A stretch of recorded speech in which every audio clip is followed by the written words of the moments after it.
65 લાખની લૂંટની ગણતરીના કલાકોમાં ભેદ ઉકેલી નાખ્યો વડાલી પોલીસ અને ડીવાયએસપી એલસીબી એસઓજી પોલીસે। વડાલી ખેડબ્રહ્મા હાઈવે ઉપર 65 લાખની લૂંટમાં ફરિયાદ મુશ્તાક ખાન અને ડ્રાઈવર જ નીકળ્યા આરોપી સાબિત થયા।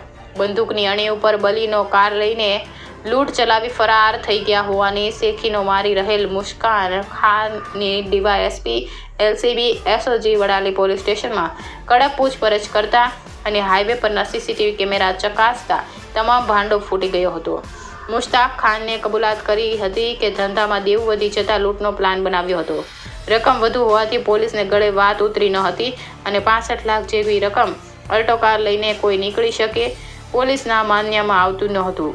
પોલીસ દ્વારા વધુ તપાસ ચલાવી રહી છે અને પ્લાનમાં કોણ કોણ સામેલ છે પૈસાની રિકવરી પણ પોલીસ દ્વારા કરવામાં આવી છે તેવું જાણવા મળ્યું છે। Reporter India 24 news Jayesh Thakor સાથે શૈલેષ પટેલ, સાબરકાંઠા બ્યુરો ચીફ।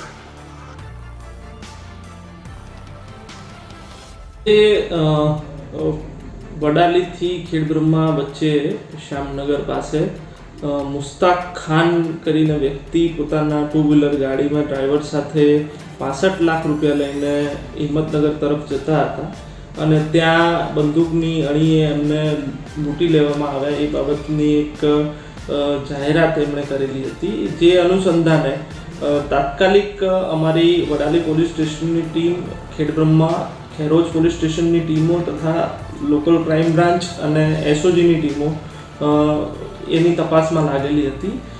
જેના આધારે રસ્તા પરના સીસીટીવી ફૂટેજ ચેક કરવામાં આવેલા હતા અને એમાં જે આ મુશ્તાક ખાન હતા જેમણે જણાવેલું હતું કે બલેનો વ્હાઇટ કલરની બલેનો કાર આવીને એમાંથી અજાણ્યા શખ્સો ઉતર્યા હતા એ પ્રકારની કોઈ તથ્ય જણાતું ન હોય જેથી આ જે મુશ્તાક ખાન છે એમને પોલીસ સ્ટેશન લાવીને ઊંડાણપૂર્વક પૂછપરછ કરતા એવું ધ્યાન પર આવેલું હોય કે તેઓ પોતે આર્થિક ભીસમાં હતા અને એના માટે થઈને લોકો જેની પાસેથી એમણે ઉધાર પૈસા લીધેલા હતા, જેમનું પેમેન્ટ એમને ચૂકવવાનું બાકી હતું, એ ઉઘરાણી ના કરે એના માટે થઈને તેઓએ આ પ્રકારનું લૂંટનો ખોટો બનાવ ઉપજાવી કાઢેલો હતો।